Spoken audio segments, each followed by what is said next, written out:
This is a story that I wrote a few years ago. The name of it is El Intimo. It's about evil things. It starts out innocently enough.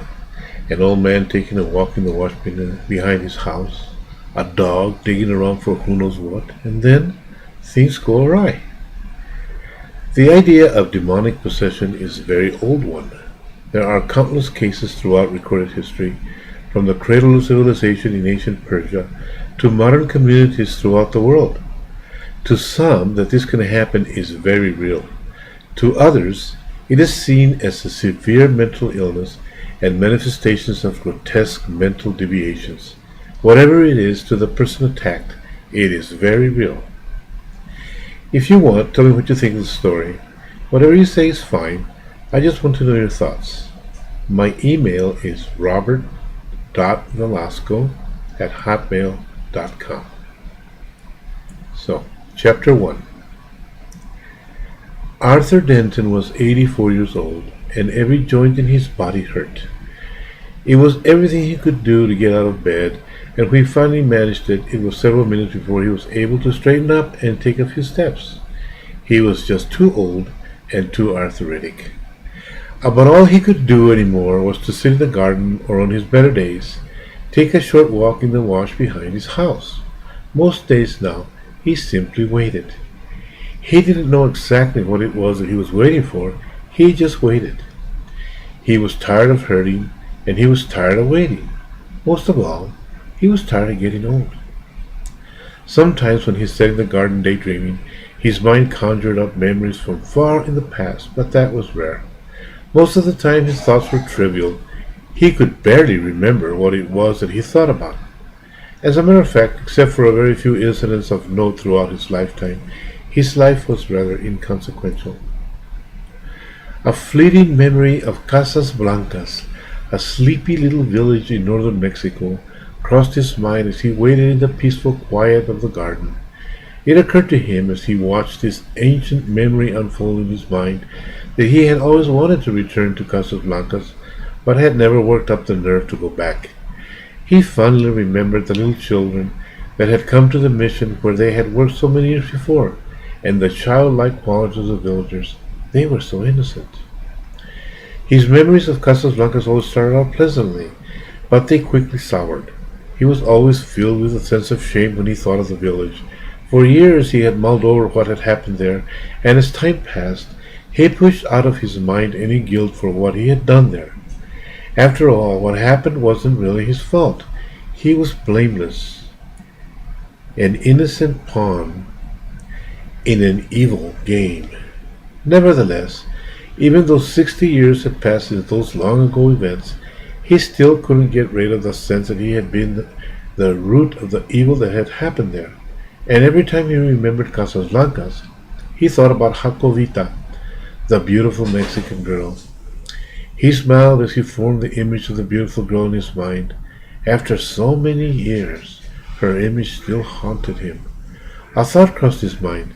Maybe it was for her that he waited. He smiled at the thought. He looked down at his hands. The years had not been kind. They were ugly. His fingers were gnarled, and his nails were roughly splintered. The skin was stained with ugly liver spots and lined with hardened old veins. Painfully, he turned his hands around and studied the lines in his palms. What did they say? Nothing really. They just hurt. His thoughts turned to his friends, the very few that were left. So many of them had died, and he wished that he too was dead. If it had been up to him, he would have given up the ghost long ago. He didn't understand why so many of his friends had clung so desperately to life, even when they were so old and decrepit that there was no longer any pleasure in living. First there was Andrew, 88 years old, riddled with cancer, still clinging to life. Then there was George, blinded by diabetes, refusing to let go. Then there was John, badly atrophied by arthritis, bedridden, still hoping for a cure. And here he was, 84 years old, except for his arthritis, in perfect health, with no end in sight. The thought depressed him. His eyes wandered to the far side of the garden and rested finally on the great dog. It was a big, powerful Labrador retriever, as black as midnight with soft, liquid, baleful eyes. His heart softened as his eyes rested on the dog, and he forgot about his trials and tribulations. It had always amazed him how a huge and powerful dog could be so gentle and kind, and has such an even disposition. It didn't seem to matter what his mood was. The dog always stood by with his soft, baleful look ready for his every command. The dog had been a gift several years before, and he had grown to love it, almost as if it were a real person, a human being. It was the first pet he had ever owned. As the dog had grown to adulthood, he had realized that it was everything he had ever hoped to be as a human being but had never truly achieved. The dog was loyal, loving, gentle, and totally forgiving. Ever mindful of his old master, the dog's ears twitched as he waited for the slightest sign of acknowledgement from the old man. He watched Arthur reposition himself on the bench, and he could almost feel the arthritic pain shooting through the old man's frame. He waited patiently. Slowly and painfully, Arthur stood up and motioned to the dog. It was time for their afternoon walk. The old man forced himself down the trail leading to the wash at what was for his age a good, fast clip. He had to work out the kinks in his joints before he started walking in the soft sand of the wash, or it would be much too painful to bear. It always amazed him how after a few minutes on the trail, he would begin to feel rejuvenated. Now the pain in his joints would subside to a tolerable level. By the time he reached the wash, he was almost sprightly, but not quite.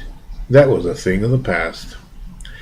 As he always did, the big black Labrador bounded down the wash, hell-bent for leather, ears flapping and tail wagging, his big claws spraying rocks and sand high in the air behind him. It was his one moment of complete abandonment, and he took advantage. Reveling in his great moment of freedom, he sucked in great gasps of air and expelled it as forcibly as his powerful lungs would permit. The wind cutting beneath his ears gave him the sensation of flying, and he leapt more forcibly yet, hoping to somehow take flight and soar into the air. Arthur watched the big dog fly and chuckled to himself. It was always a joyous delight to see the pure, unfettered spirit of the great dog flying down the wash as free as the wind. These days, it seemed like his only pleasure. As he watched the dog disappear around the bed, Arthur felt an abrupt heaviness in the air. He had a sudden premonition of something ominous and darkly threatening. It was instantly, intensely, and completely silent. A peculiar feeling of an alien presence seemed to hang in the very air. With a heightened sense of foreboding, he made his way stealthily around the bend, with every nerve alert for danger. As the landscape beyond the bend was slowly revealed, a crawling sensation rippled from deep within his stomach and radiated violently up his spine into the back of his head. His hair stood on end, and a chill invaded every cell of his body. A few feet into the brush by the bank of the wash, he saw the great dog standing deadly still, with one foot slightly elevated and his ears propped up in intense concentration. He felt rather than heard the low and guttural growl coming from the dog. He summoned the dog with a low whistle. The dog responded to his call with a slight quiver along his back, but remained in the same poised position, ready to attack. The dog's strange and uncharacteristic behavior was totally alien to him, and it frightened him. Arthur stood stock still, listening intently for the familiar sounds of the desert. It was perfectly silent except for the slightest rustle of a soft afternoon breeze going through the mesquite stand by the side of the wash. Nervously, he made his way to the dog. Despite his approach, the dog did not move. Then he saw it, the focus of the dog's attention. It was an old shoe laying on the sand. Instantly, an intense wave of relief flooded over him, and his sense of danger melted away. He breathed a welcome sigh of relief. For a moment, he thought of Jocovita again, and he imagined her smiling at him, amused that he would be frightened by an old shoe in the wash. The image was crystal clear in his mind. He smiled back at her. "Come on, big boy," he yelled out to the dog and slapped his rump hard as he resumed his walk in the wash. With a great leap, the dog spread in front of the old man and pushed him hard to the side, attempting to break his stride and force him towards the bushes. Ignoring the obvious attempt of the dog to interrupt his walk, Arthur slapped the dog hard on the rump and continued on the wash. Nonplussed, the dog persisted, bounded into his path, and took up a forceful stand against his progress. Out of curiosity, the old man glanced back at the bushes. The dog took it as a sign of acknowledgment and raced again to the old shoe in the sand. "What is this, big boy? Is there something in there you want me to see?" Despite the brightness of the early afternoon, all that was visible was a mass of vegetation on the banks of the wash with very little detail. He strained his eyes in an attempt to examine the area around the shoe, to no avail. There was nothing there. He resumed his walk towards home. He did not see the shadow lurking in the bushes.